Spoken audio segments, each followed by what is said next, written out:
गिरिधारी तेरी आरती बाके बिहारी तेरी आरती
मयूरा मुकुट तेरी पीठ पे सोहे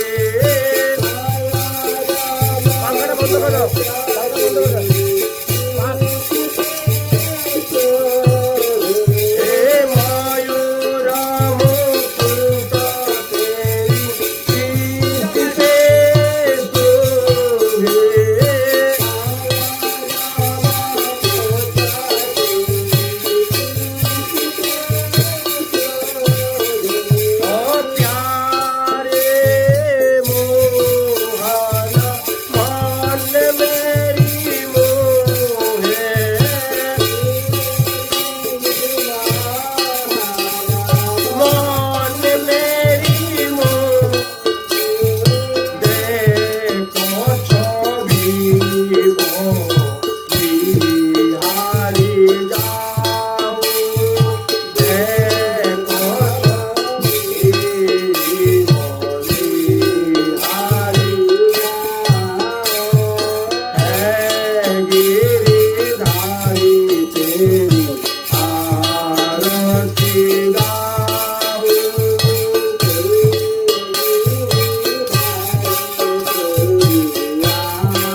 गुरुवे गौरचन्द्राय राधिकायै तदालये कृष्णाय कृष्णभक्ताय तद्भक्ताय नमो नमः।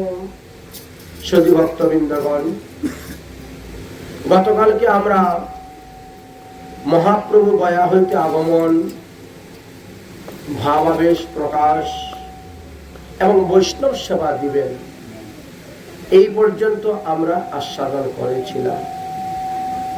আজ তাহার পরবর্তী বিষয় আস্বাদন করব।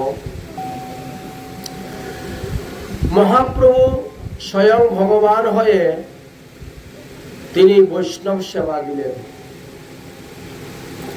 জগৎবাসীকে শিক্ষা দেওয়ার জন্য। আপনি আচরি ধর্ম জীবের শিখায়, আপনি না আচরিলে শিখানো না যায়। স্বয়ং ভগবান জগৎবাসীকে শিক্ষা দিচ্ছেন। বৈষ্ণব সেবার দ্বারা কি হয়? বৈষ্ণব সেবার দ্বারা পূর্ব পাপ তাপ অপরাধ নিবৃত্তি হয়। আরেকটা বলে বলা আছে, ওনাকে দিয়ে দাও।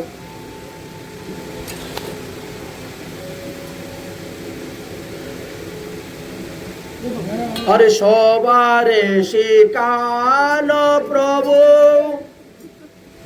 সবারে শিকান গৌর চন্দ্র ভগবান, সবারে শিকায় গৌর চন্দ্র ভগবান। বৈষ্ণবের সেবা প্রভু করিয়া আপনে, সবারে শিখানো গৌর চন্দ্র ভগবানে, সবারে শিখানো চন্দ্র ভগবানে। বৈষ্ণবের সেবা প্রভু করেন আপনে, বৈষ্ণবের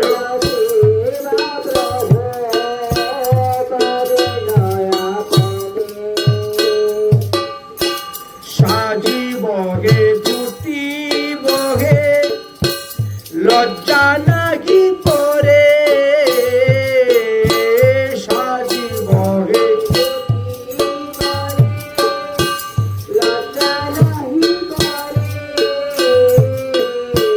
সম্ভ্রমে বৈষ্ণবের গিয়া চরণাশি ধরে, সম্ভ্রমে বৈষ্ণব করে চরণে দেখি বিশ্বাম্বরের বিনয় ভক্তগণ, দেখি বিশ্বাম্বরের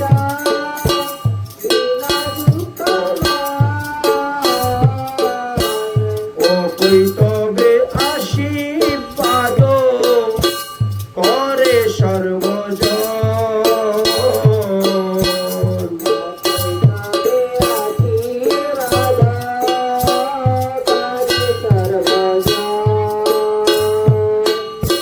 যেন তুমি শাস্ত্রের সব জানিলে সংসার,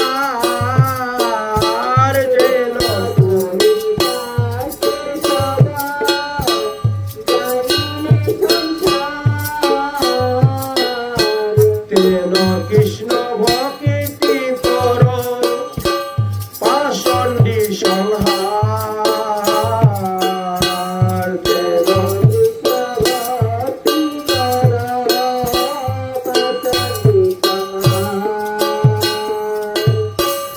এই নবদ্বীপে বাপ যত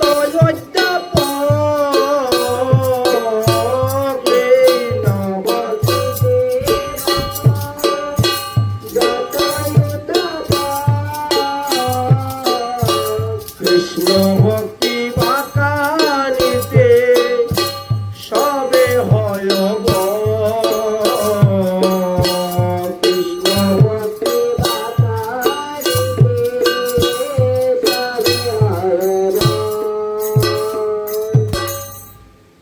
তাই মহাপ্রভু নিজে বৈষ্ণব সেবা করলেন, স্বহস্তে বৈষ্ণব সেবা করেন প্রভু।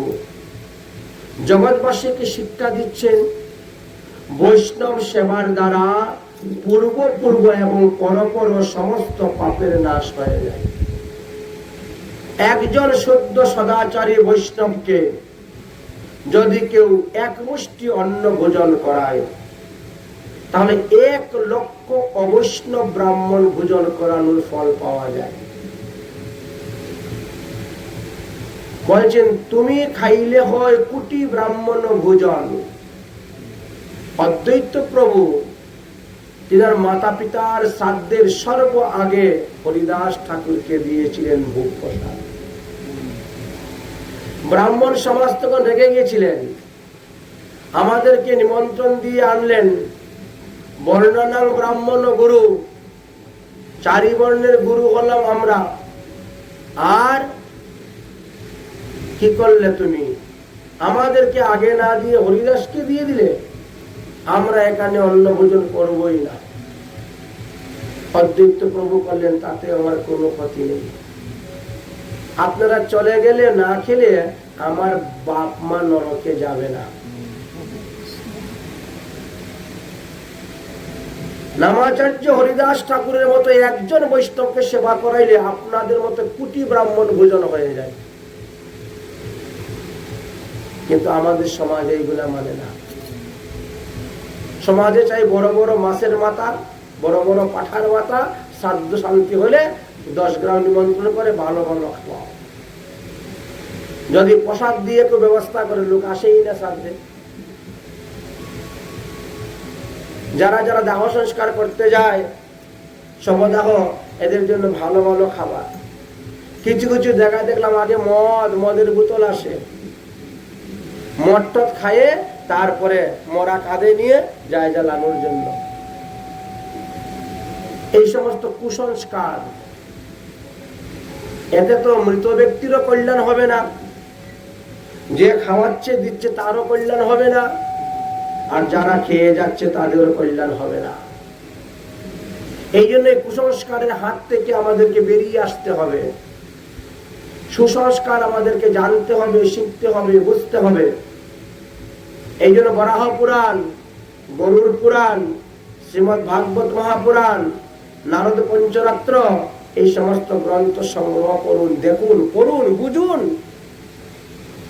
যে আমাদের বাপদাদারা কত বড় ভুল কাজ করে গিয়েছিলেন।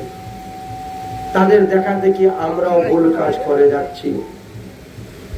এই ভুলের খেসারত গিয়ে নরকে গিয়ে দিতে হবে, হাজার হাজার বৎসর নরক যন্ত্রণা ভোগ করতে হবে। তাই আজ মহাপ্রভু বৈষ্ণব সেবা দিবেন। সচিমাকে বললে, সচিমা তুমি উত্তম উত্তম দ্রব্য রান্না করো, রান্না করে আজকে ভগবানের ভোগ দেও, সেই ভোগ প্রসাদ আমরা বৈষ্ণবকে দান করব, বৈষ্ণব সেবা দিব। আচ্ছা, মহাপ্রভু তো বাল্যকালে খুব চঞ্চল ছিলেন, গঙ্গা স্নান করতে গিয়ে কত কিছু করেছেন, কিন্তু গয়ার থেকে ফিরে আসার পর তিনি পরম বৈষ্ণব। এখন তিনি কোন বৃদ্ধ লোক যদি গঙ্গা স্নানে যায়, তার হাত ধরে ধরে নিয়ে গঙ্গা স্নান করান। কোন বৃদ্ধ লোক এক হাতে লাঠি, এক হাতে ফুলের সাজি নিয়ে যাচ্ছে, কষ্ট হচ্ছে, দেন দেন ফুলের সাজিটা আমার কাছে দেন। এই যে আপনার ধুতিটা আমি রেখেছি, যান আপনি স্নান করে আসুন। স্নান করে আসলে পরে তাকে ধুতি পরিয়ে দিচ্ছেন। সাজি বহে ধুতি বহে লজ্জা নাহি ভাই, সম্ভ্রমে সবল বৈষ্ণব গণকে গিয়ে ধরে, আলিঙ্গন করেন। কোন জাতির থেকে আসছে ওটা দেখেন না, কোন গোত্র থেকে আসছে সেটা দেখেন না। চন্ডালে ব্রাহ্মণে করে কুলাকুলি, এটি কিন্তু আগে ছিল না। আগে জাতপাতের খুব বিচার ছিল, জাতপাতের খুব বিচার ছিল। যেখানে ব্রাহ্মণ যে ঘাটে স্নান করবে সেখানে শূদ্র স্নান করতে পারবে না। ব্রাহ্মণ যদি কোথায় থেকে টিউবওয়েল থেকে জল নিচ্ছে, শূদ্রকে দাঁড়িয়ে থাকতে হতো। ব্রাহ্মণ জল নিয়ে যাবে, তারপরে শূদ্র নিতে পারবে। এত কঠিন জাতপাতের ব্যাপার ছিল, কিন্তু মহাপ্রভু এসে সব সমভাব করে দিলেন, সব সমভাব করে দিলেন। দেখিয়া বিশ্বাম্বরের বিনয়ী ভক্তগণ, আগে কত উদ্দণ্ড ছিল, কত চঞ্চল ছিল, আর এখন দেখো সে কত বিনয় হয়ে গেছে। এই জন্য ভক্তরা তখন আশীর্বাদ করেন, কৃষ্ণ ভক্তি হোক, কৃষ্ণমতি হোক। মহাপ্রভু প্রাচীন প্রাচীন বৃদ্ধ বৃদ্ধ বৈষ্ণবের আশীর্বাদ শিরে নেন, কারণ বৈষ্ণবের আশীর্বাদ ছাড়া কৃষ্ণ ভক্তি লাভ হবে না, কেউ পায় নাই আর পাবেও না। এই জন্য মহাপ্রভু বৈষ্ণবের আশীর্বাদ শিরে নেন। সব বৈষ্ণবরাই বলেন যে নবদ্বীপে তো অনেক অধ্যাপক, অধ্যাপকের অভাব নাই নবদ্বীপে, কিন্তু যত অধ্যাপক আছে সব জ্ঞান কাণ্ড, কর্মকাণ্ড, যুগ কাণ্ডের কথা বলে, ভক্তির কথা কেউ বলে না, কৃষ্ণ ভজনের কথা কেউ বলে না। বাপ বিশ্বাম্বর, একমাত্র তুমি কৃষ্ণ কথা বলো, কৃষ্ণ কথা উপদেশ দাও, কৃষ্ণ কথা শিক্ষা দাও। এই নবদ্বীপে আছে যত অধ্যাপক, কৃষ্ণ কথা বলতে গেলে তারা হয় বক। বক একটা পাখি, এরা বক হয়ে যায়, মানে চুপ হয়ে যায়, চুপ। এক হলো বক আর এক হলো সেবক। সেবক যে সে সেবা করবে, ভগবানের যে সেবা করে তাকে বলা হয় সেবক, তাই না? ফুল তুলবে, তুলসী তুলবে, মালা গাঁথবে, ঠাকুরকে স্নান করাইবে, ঠাকুরের জন্য রান্না করবে, ভোগ দিবে, সে হলো সেবক। আর যারা এসে বসে খেয়ে খেয়ে চলে যায়, এরা হলো বক। আমাদের অধিকাংশ লোক আছে পাঠ কীর্তন হলে ওই খাবারের সময়টায় লোক আসে। এই যে আপনাদেরই দেখলেন 7 দিন যাবত ভাগবত পাঠ হইল, আচ্ছা পাঠের মধ্যে কটা লোক বসে? খাবারের সময় জায়গাতে 300-400 লোক, তাহলে 100 লোকও বসে না পাঠে, কিন্তু খাবারে দেখেন এত লোকের ভিড়ভাড়। আরে একটা হলো দেহের খোরাক আর একটা হলো আত্মার খোরাক। দেহের খোরাক তো আজকে খাইলে কালকে পচে গেল, শেষ। কিন্তু এই যে আত্মার খোরাক, এই যে ভাগবত কথা, হরি কথা, গৌর কথা শুনছেন, এতে আত্মার ঊর্ধ্বগতি হবে, কল্যাণ হবে, মঙ্গল হবে, যদি একটু মানতে পারেন। যদি কিঞ্চিত মানতে পারেন তবেই মঙ্গল। কি সন্ন্যাসী, কি তপস্বী, কিবা গৃহস্থগণ, বড় বড় এই নবদ্বীপে আছে যতজন, কেউ না ব্যাখ্যানে কৃষ্ণ সংকীর্তন, কেউ ব্যাখ্যা করে না কৃষ্ণ কীর্তনের কথা,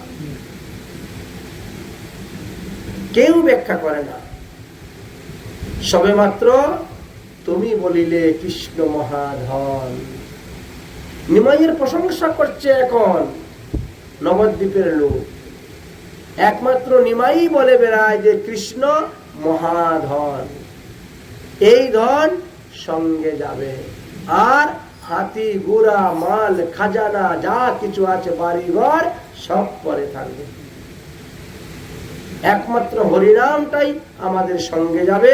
এই জন্য বলা হচ্ছে কৃষ্ণ নাম হলো সব থেকে বড় ধন, কৃষ্ণ মহাধন। চিরজীবী হও তুমি, লহ কৃষ্ণ নাম, তোমা হইতে ব্যক্ত হোক কৃষ্ণ গুণগান। প্রাচীন প্রাচীন বৃদ্ধ বৃদ্ধ লোকেরা নিমাইকে আশীর্বাদ দিচ্ছেন, তুমি চিরজীবী হও, তুমি জগতে হরিনাম প্রচার করো, তোমার মাধ্যমে পৃথিবীতে হরিনাম প্রচার হোক, হরি গুণগান কীর্তন হোক, মানুষ হরি প্রেমী মত্ত হোক। ভক্তের আশীর্বাদ প্রভু শিরে ধরি লয়। দেখেছেন, ভগবান পর্যন্ত ভক্তের আশীর্বাদ শিরে ধারণ করছেন। ভক্তের আশীর্বাদ প্রভু শিরে ধরি লয়, ভক্ত আশীর্বাদে কৃষ্ণ ভক্তি হয়। কৃষ্ণ ভক্তি কখনো কারো দেখে আপনা আপনি উৎপন্ন হয় না। একমাত্র ভাগবত কথা শ্রবণ, সাধু সঙ্গ, বৈষ্ণব সঙ্গের মাধ্যমেই এই কৃষ্ণ ভক্তি লাভ হইয়া থাকে। তাই আপনি আচরি ধর্ম জীবের শিখায়, আপনি না আচরিলে শিখানো না যায়। প্রাতকালে প্রভু যবে চলে গঙ্গা ঘাটে, বৈষ্ণব সবার সঙ্গে হয় দর্শনে। প্রতিদিন ভোরবেলা মহাপ্রভু গঙ্গা স্নান করতে যান। আর যত বৈষ্ণব রাস্তায় দর্শন হয়, দেখলে বলি দণ্ডবত প্রণাম, দণ্ডবত প্রণাম। এইভাবে বৈষ্ণবদেরকে দণ্ডবত প্রণাম দিচ্ছেন। আজ মহাপ্রভু পরম বৈষ্ণব হয়েছেন। শিবাস ঠাকুরকে দেখিলেও করেন নমস্কার। যদিও তত্ত্বের দিক দিয়ে শিবাস হলেন নারদ পণ্ডিত, দেবশ্রী নারদ শিবাস হয়েছে, আর কৃষ্ণ হলেন মহাপ্রভু। কিন্তু লোক শিক্ষার জন্য তিনি শিবাস পণ্ডিতকে প্রণাম করছেন। বয়োজ্যেষ্ঠ প্রাচীন বৈষ্ণব, আমার আগে উনি বৈষ্ণব হয়েছে, তাই প্রণাম করছে। শিবাসাদি ভক্তগণকে দেখিলে করেন নমস্কার, প্রীতি হইয়া ভক্তগণ তাকে করেন আশীর্বাদ। তোমার হোক ভক্তি কৃষ্ণের চরণে, সুখে কৃষ্ণ বলো, কৃষ্ণ শুনহ শ্রবণে। সর্বদা কৃষ্ণ কথা বলবে, কৃষ্ণ কথা শুনবে, এছাড়া অন্য কথা বলবেও না, শুনবেও না। কৃষ্ণ ভজিলে সে বাপ, জন্ম সফল তোমার। কৃষ্ণ না ভজিলে বিদ্যায় বলে কিছু করিবে না, কিছুই করতে পারবে না। তাই বলছেন, আশীর্বাদ শুনি প্রভুর বড় সুখ, সবাই চায় প্রভু তুলিলা শ্রীমুখ। তোমরা যে পারো কৃষ্ণ ভজন দিবারে, দাস বিনে সেই কৃষ্ণ অনুগ্রহ না করে। তাই বৈষ্ণবেরাই পারেন একমাত্র কৃষ্ণ ভক্তি দান করতে, অন্য কেউ পারে না। বলে তোমরা দিলে দিতে পারো, তাই না? হ্যাঁ, এগো কৃষ্ণ ভক্তি তোমাদের ধন, তোমরা দিলে দিতে পারো। কৃষ্ণ ভক্তি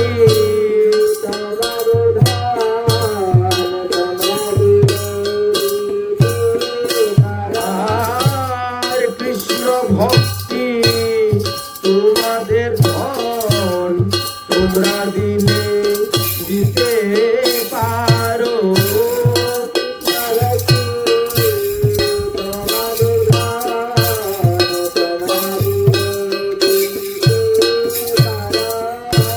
কিন্তু শুধু মুখে মুখে বললে হবে না, কৃষ্ণ ভক্তি পাওয়ার জন্য বৈষ্ণবের পিছে পিছে দৌড়তে হবে, ভাই তব পাছে পাছে। অর্থাৎ বৈষ্ণবের সেবা করতে হবে। বৈষ্ণবের পিছে পিছে যাওয়া মানে কি? বৈষ্ণবের সেবা করা, নিঃস্বার্থ ভাবে বৈষ্ণব সেবা করতে হবে। যেমন মহাপ্রভু সাজি বচ্ছেন, ধুতি বচ্ছেন, লজ্জা নাহি পাচ্ছেন, নিঃস্বার্থ। ওর স্বার্থের কোনো বিনিময় নাই, অর্থের কোনো বিনিময় নাই।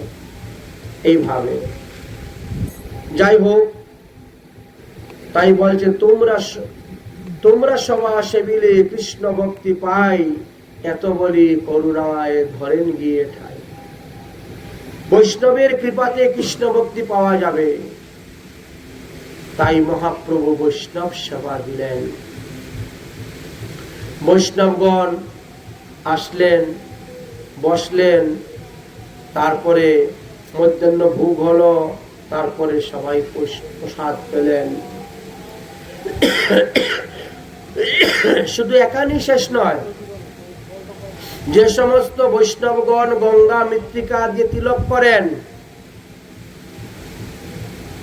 মহাপ্রভু নিজে গঙ্গা থেকে মাটি তুলে এনে বৈষ্ণবের বাড়িতে দিতেন তিলক করার জন্য গঙ্গা মৃত্তিকা। কোন উৎসব অনুষ্ঠান করতে গেলে কাশিয়ার দরকার, কুশ, মহাপ্রভু কুশ গঙ্গার তীরের থেকে কেটে এনে দিতেন, এই নাও কুশ। বলেছেন কারু ঘরের চাল ছাড়ছে কোন বৈষ্ণব, আগেরকার দিনে তো ছনবাসের ঘর, ছন দিয়ে খড় দিয়ে ঘরে চাল ছাওয়া হতো। দেখো মহাপ্রভু যখন লেগে গেছেন, এই নো আমি সাহায্য করছি, ঘরের চাল চাইতে পর্যন্ত মহাপ্রভু সাহায্য করেছেন। কারু ঘরে অন্ন নেই, মহাপ্রভু এই নো অন্ন দিচ্ছেন।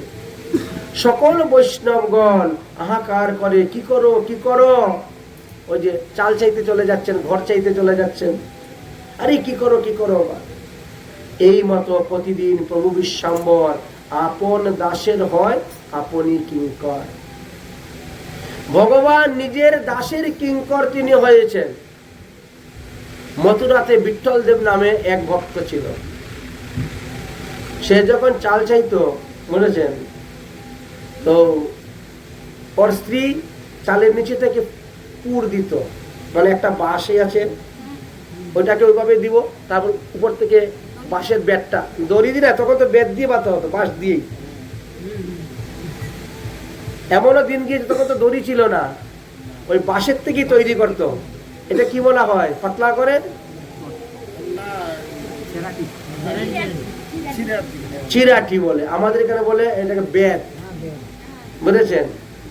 উপর থেকে তো সে দেখতে পাচ্ছে না বাঁশটা কোথায় আসে, মারল কোথায় আছে, কোথায় আমাকে পেঁচ দিয়ে তুলতে হবে, তো নিচে যে তাকে ও দেয়। এখন বিঠ্ঠল দেবের স্ত্রী উপর দিকে তাকিয়ে দেখে পুর দিতে দিতে মাথা ঘুরে পড়ে গেছে। ও তো ছাদের উপরে আছে, চালের উপরে, তো দেখতে পাচ্ছে না। ভগবান গিয়ে আরম্ভ করেছেন পুর দেওয়া। বলেছেন বিঠ্ঠল চাল ছেয়ে নিয়েছে, চাল ছেয়ে নেমে দেখে স্ত্রী তো পরে আছে অজ্ঞান হয়ে, আরে এই কখন কি হয়ে গেল, কেমন করে কি হলো, কাজ করলো কে? চিন্তা করছেন ভগবান কিভাবে? মহাপ্রভু নিজে এইভাবে লীলা করতেন। এই মতো প্রতিদিন প্রভু বিশ্বম্বর আপন দাসের হয় আপনি কিঙ্কর। কিঙ্কর শব্দ দাস বোঝায়। ভগবানের দাস হলো ভক্ত, ভক্তের দাস হয়ে যান ভগবান। প্রেম এমন এক বস্তু, ভক্তি এমন এক বস্তু, চিনিতে না পারে কেউ আপন প্রভু। এখনো অনেকেই চিনতে পারে নাই মহাপ্রভুকে। যা সবার লাগিয়া প্রভু হইলা অবতার, তাই মহাপ্রভুকে এখনো অনেকেই চিনতে পারছে না। মহাপ্রভু মধ্যে মধ্যে অনেক লীলা খেলাও করছেন। একদিন এক লীলা করেছিলেন মহাপ্রভু, শাড়ি পরে ঘুমটা দিয়ে একটা কলস কাকে নিয়ে এবার হাঁটতে শুরু করেছেন নবদ্বীপে। দেখি কে কে আমাকে চিনতে পারে। এই জন্য রহস্য করে তিনি যাচ্ছেন, মানে গুপি ভাবে। ব্রজের গুপিরা যেমন জল আনতে যেত, ঠিক তেমনি ভাবে। আমার গৌর নাগর রসের সাগর কৌতুক করিয়া মনে গৌরনগর রসের সাগর কৌতুক করিয়া আর কৌতুক করিয়া মনে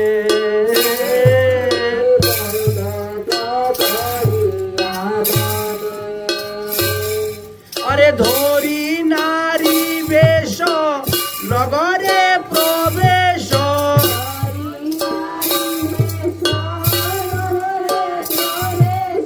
ধরি নারী বেশ নগরে প্রবেশ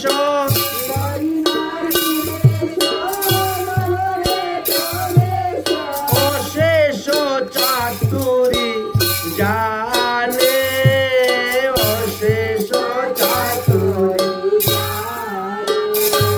আর অশেষ চাতুরি জানে অশেষ চাতুরি নীল শাড়ি পরে যায় ধীরে ধীরে নীল শাড়ি পরে নীল শাড়ি পরে যায় ধীরে ধীরে নীল শাড়ি পরে অঙ্গভঙ্গি করি পথে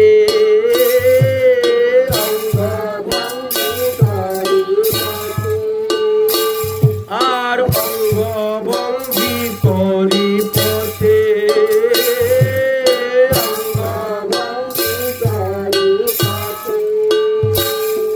আরে সোনার বরণ চাচ্ছে বদন সোনার সোনার বরণ চাচ্ছে বদন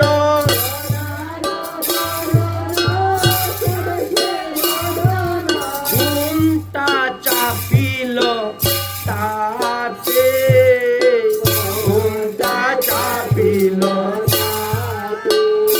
আর ঘুমটা চাপিল তাতে ঘুমটা চাপিল নদিয়া নাগরী কাঁধে কুম্ভ করি নদিয়া নাগরী কাকে কুম্ভ জলবরি বারে যায়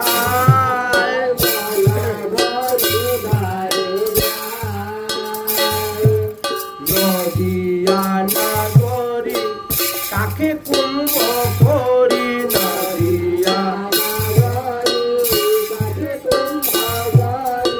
জলবরি বারে যায়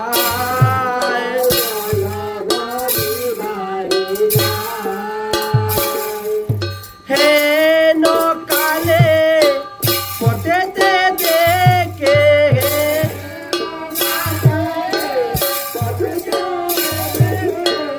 হেন কালে পথে দেখে আচম্বিতে হেন কালে পথে হাসহে নাগরী প্রায় হাসহে আর হাসহে নাগরী প্রায় হাসহে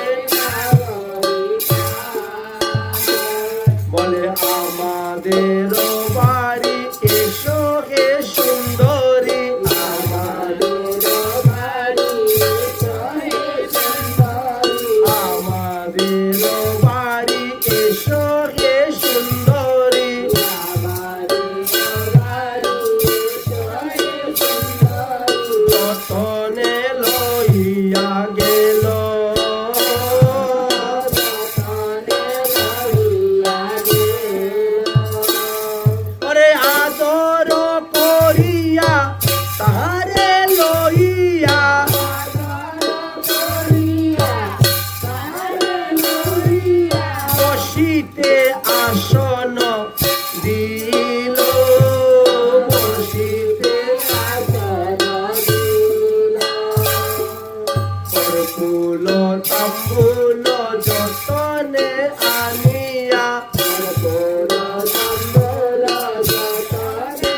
মুখে মৃদু মৃদু হাসি, মুখে মৃদু মুখে মৃদু মৃদু হাসি,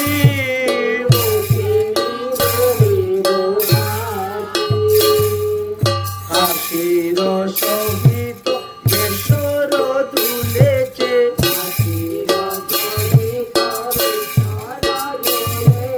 বিজুরি সহিতে আসি,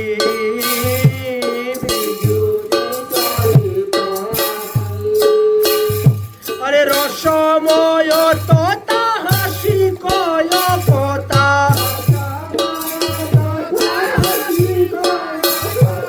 না করি বুঝিল কাজ, না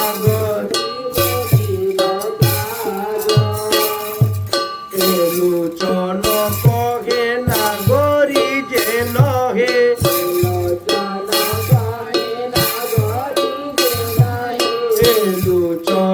কহে না গরি যে নহে,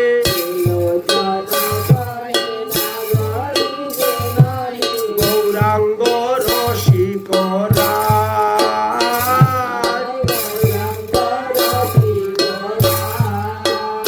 আমার গৌরাঙ্গ রসিকরা,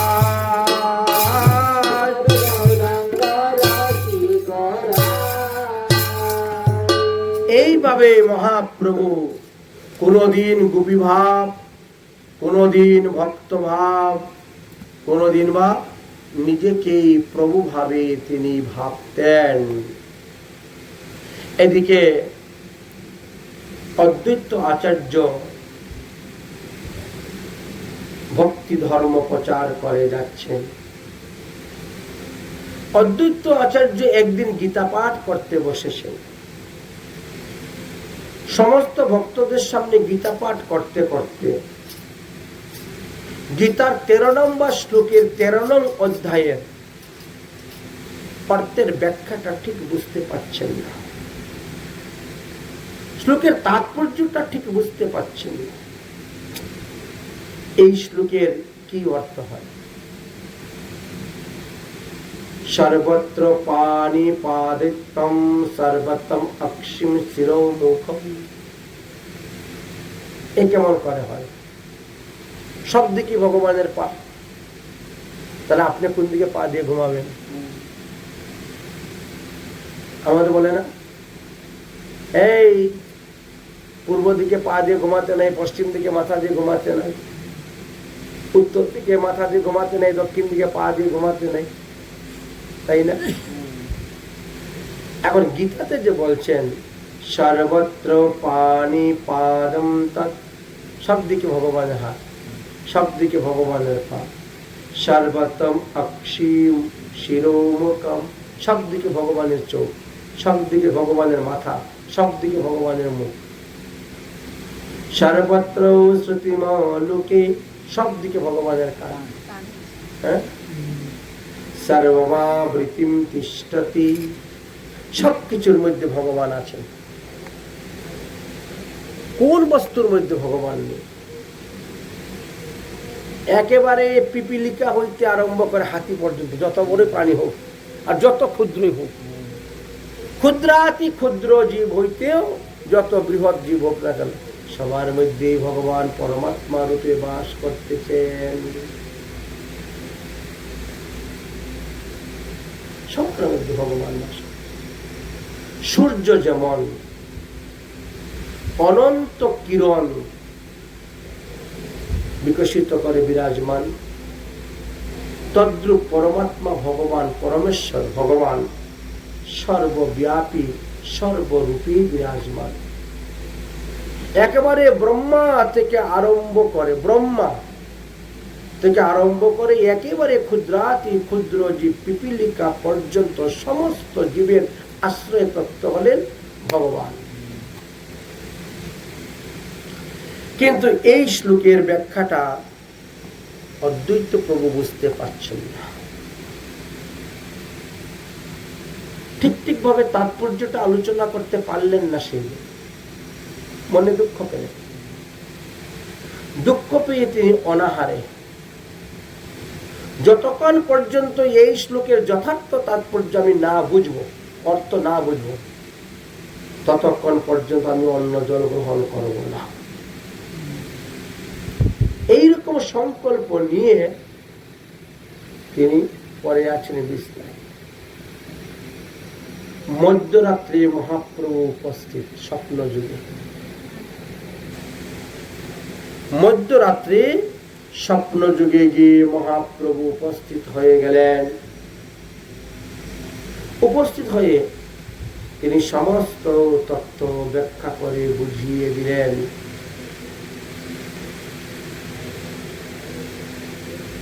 এই শ্লোকের প্রকৃত অর্থ হলো ভগবানের অসংখ্য হাত, সবদিকে যেহেতু অসংখ্য হাত, অসংখ্য পা, অসংখ্য চক্ষু, অসংখ্য কর্ণ, অসংখ্য মস্তক, যার সংখ্যা করা যাবে না।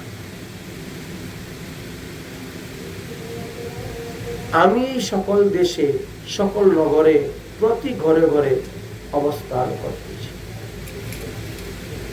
আমি আমার নাম জগতে প্রচার করতেছি। এ অদ্বৈত প্রভু, এ অদ্বৈত আচার্য, ব্রহ্মা আদির দুর্লভ যে ভক্তি, এই ভক্তিটাই আমি শ্রীবাস পণ্ডিতের বাড়ি থেকে কিছুদিন পরেই প্রকাশ করব। চিন্তা করিও না, আমার প্রকাশের সময় হয়ে গেছে। সমস্ত বৈষ্ণবগণ শ্রীবাস পণ্ডিতের গৃহে উপস্থিত হবেন, আর সেখান থেকে আমি হরিনাম প্রচার করব। কারণ শ্রীবাস পণ্ডিত হলেন নারদ মুনিবর। সত্যভামার দানের কথা খ্যাত চরাচর। আমরা যখন ভাগবত পাঠ করছিলাম, ভাগবতের ষষ্ঠ দিবসের পাঠ ছিল পারিজাত বৃক্ষের কাহিনী, মনে আছে? রুক্মিণীর বিয়ের পর পারিজাত বৃক্ষ, তো সেই পারিজাত বৃক্ষের নিচে ব্রত করেছিলেন সত্যভামা। হ্যাঁ, 1 মাস ব্রত করার পরে কৃষ্ণকে গাছের সঙ্গে বেঁধে দান করে দিয়েছিলেন। হ্যাঁ, তো নারদ মুনি তো কৃষ্ণকে নিয়ে আসছিলেন। তো সেই সময়ে অন্যরা বাধা দিল যে আমরা তো আমাদের স্বামী দান করি নাই, অতএব আমরা স্বামী যেদিকে যাও আমরা সেদিকে যাব। নারদ মুনি বললেন, সর্বনাশ, এখন এতগুলা লোক নিয়ে আমি কোথায় যাব? একটা বুদ্ধি আছে, তোমাদের স্বামী তোমরা ফেরত নিতে পারবে, তার পরিমাণ ওজনে জিনিস আমাকে দিয়ে দাও। তো জিনিস দিতে গিয়ে তো পারলেন না, কারণ ভগবান তো বিশ্বাম্বর, সারা বিশ্বের সবকিছু দিলে তার সমান হবে না। কিন্তু ভগবানের একটা কথাই হলো, আমি থেকে আমার নাম বড়। তখন তুলসী পাতার মধ্যে হরে কৃষ্ণ মহামন্ত্র লিখে দিলেন। ওই যে নারদ মুনি নিয়ে আসলেন হরিনাম, এই জন্য মহাপ্রভু ওই শ্রীবাসের ঘর থেকে নামটাকে বিতরণ করলেন। সত্যভামার কি হলো? দানের ফল তো বৃথা যায় না। সেই সত্যভামা এবার বিষ্ণুপ্রিয়া হয়ে জন্ম নিলেন।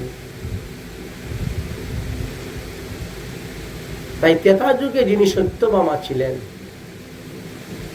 তিনি কলিযুগে আসলেন দাপর যুগে যিনি সত্যভামা ছিলেন, তিনি কলিযুগে আসলেন বিষ্ণুপ্রিয়া। আমাদের অনেক স্থানে আছে গৌর বিষ্ণুপ্রিয়া মন্দির। গৌর বিষ্ণুপ্রিয়া মন্দির আছে বিভিন্ন স্থানে।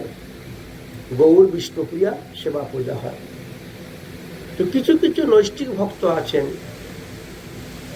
তারা শুধু পঞ্চতত্ত্বের উপাসনাই করেন, গৌর বিষ্ণুপ্রিয়ার ভজন করেন না। কেন করেন না? যে বিষ্ণুপ্রিয়া তো রাধা নয়। বিষ্ণুপ্রিয়া রাধা নন। বিষ্ণুপ্রিয়া হলেন লক্ষ্মীর একটি অংশ স্বরূপা, রাধারানীর অংশ হলেন লক্ষ্মী, আর লক্ষ্মীর অংশ হলেন এই বিষ্ণুপ্রিয়া, মানে সত্য বাবা। অনেক অনেক তত্ত্ব কথা আছে। তো এই জন্য